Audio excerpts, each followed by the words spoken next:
Welcome to part 4, and it's Lava Reef Zone. It doesn't really get all that different until Act 2. Although, no, never mind. It's the same. At the very least, that walking thing isn't really mandatory. But look, that's fun. Jumping upstairs is fun, right guys? Just hold right and mash the A button. This level is so challenging. Whatever. Now, I don't get the obsession with pressing switches to progress either. There used to be a glitch in this game where you could look up and the camera pans and then you go super and you stay blue and you don't actually turn invincible, and yet the music still plays, but Sonic has his hair all standing up. It was a running joke among a lot of people. Like, it was pretty cool. I mean, it doesn't really seem all that fun to me. I mean, you can make him look different, but it cheats you out of a supersonic form. Now, I'm not really sure if you can transform into supersonic for real that way or not. I don't know. I never really got to use it. I think maybe I'll try it. I don't know. I know that it got patched out eventually, which is for the best, really, because it would suck if that happened by accident. Another glitch is that you can get stuck on the gravity things in Flying Battery. There are a lot of reused sprites and data as a base for the developers to design new layers for returning zones. These include the original area where you fought Knuckles, including a corrupted version of the mural. Originally, sprites for the mobile ports of Sonic 1 and 2 from Scrap Brain and Hidden Palace were in the game, but updates removed them. Which is for the best because junk data kind of padding out the amount of gigabytes that the game takes up isn't really all that great. But it makes me wonder if they were actually planning to have those zones. I mean, you do go through Hidden Palace in this game, but only as Knuckles. But like Scrap Brain Zone, like, it would have been overkill to have another old level come back. I mean, like that reminds me, you get to play through Angel Island Zone in Encore mode. Like, so that's pretty cool. Although it really just makes me wonder why they have Green Hill Zone and not Angel Island Zone, because like it's bad enough that Green Hill Zone and Chemical Plant Zone are already the first two levels of Sonic Generations, and well, not Forces, surprisingly. But it's just annoying because like it would be better if Green Hill Zone was replaced with Angel Island Zone in this game, because Green Hill Zone just shows up too much, but it's not really a big deal to me. Tails was supposed to have an animation for the beginning of Chemical Plant Zone where he dries himself off, fanning himself with his tails. The system call for this is missing, so Tails just looks up when the droplet hits him instead, which is pretty lame. Sonic Mania Plus uses a similar but unique animation instead, which sucks because it doesn't really look as clear that he's fanning himself by spinning his tails.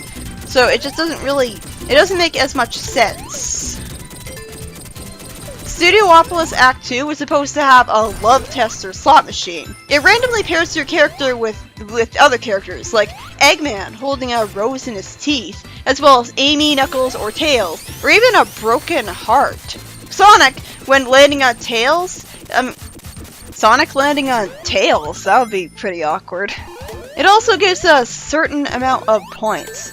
Your player was supposed to react to certain choices, with Sonic looking sick compared with Eggman, or worried if it's Amy. Although, it doesn't really... With the one video I saw of the love tester, I didn't see the character have any sort of reaction at all, so it looks like that was never really finished being programmed. And as a joke, Knuckles reacts well to being paired with Eggman. I think I can see why it wasn't really put into the game. Maybe they thought it would trigger a censor or something. It's taken way too seriously. Tiles of a fist, an open hand, and 2 fingers in the scissors pose were discovered in the game. These correlate with the missing boss dubbed the Egg Janker, or whatever, in the files, where Sonic has to hit a floating capsule that displays these rock, paper, scissors images. One for Sonic and one for the boss. It sounds like a boss that's completely luck-based. If Sonic beats the boss's option by dumb luck, the boss damages itself with its spike ball arms. And if Sonic loses the exchange, the boss damages you with trying to crush you. Scoring a draw causes the boss to fling one of its arms to where the player is. The boss itself is apparently a reference not to the slot machine boss of Shadow the Hedgehog, which it sounds most like, but it's actually a reference to the animal capsule boss of Sonic and Knuckles.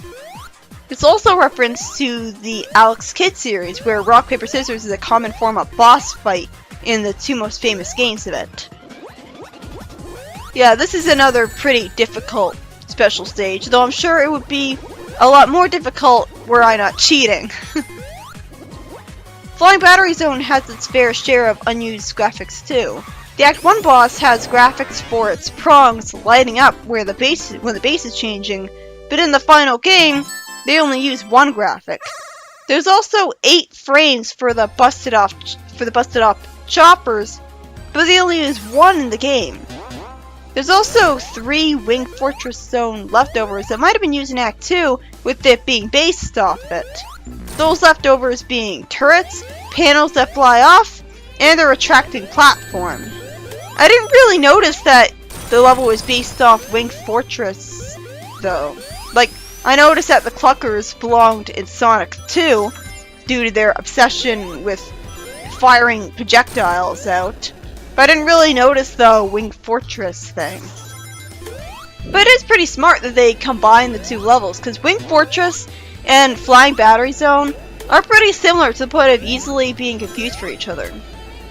Yeah, this is probably the most, not the most, but one of the most unique levels for Knuckles. At the very least, it definitely has a unique section. Like, in general, the level design has unique sections for Knuckles, provided that you go through the breakable walls that you can break with his face. Like, this is kind of an interesting challenge where you avoid the spike balls by climbing in the right places at the right times. But the problem is that you climb so slowly that's not entirely a fair challenge to expect you to avoid them.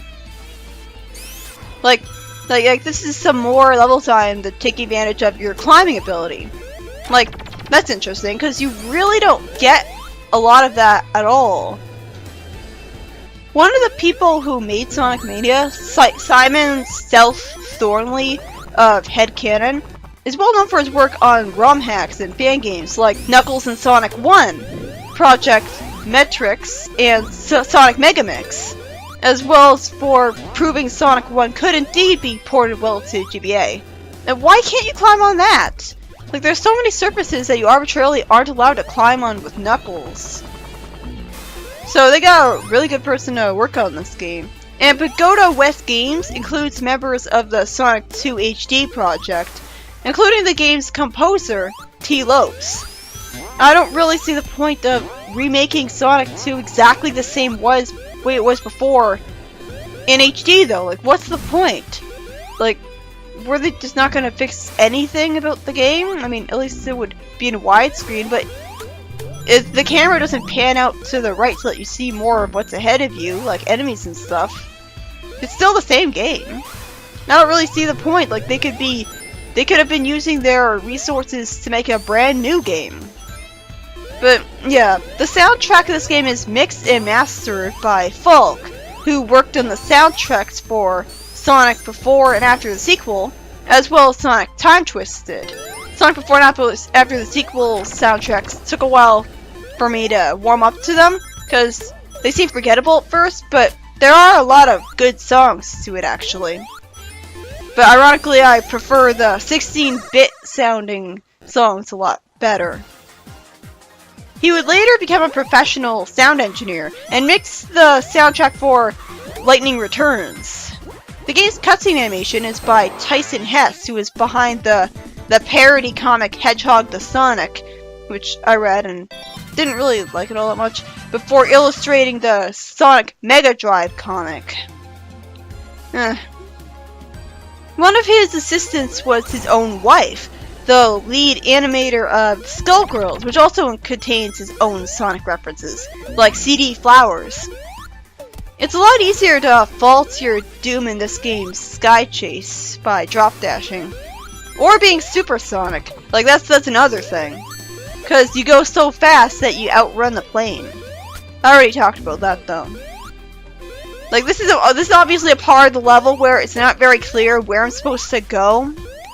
Like eventually it became obvious that I had to go up and then left. Like the surprising thing is you can stand like on that big round pink thing on the Badnik. Like I was expecting, because it's a part of the Badnik, either you should damage it when you land on it, or it should damage you from contact damage. But instead you stand on it.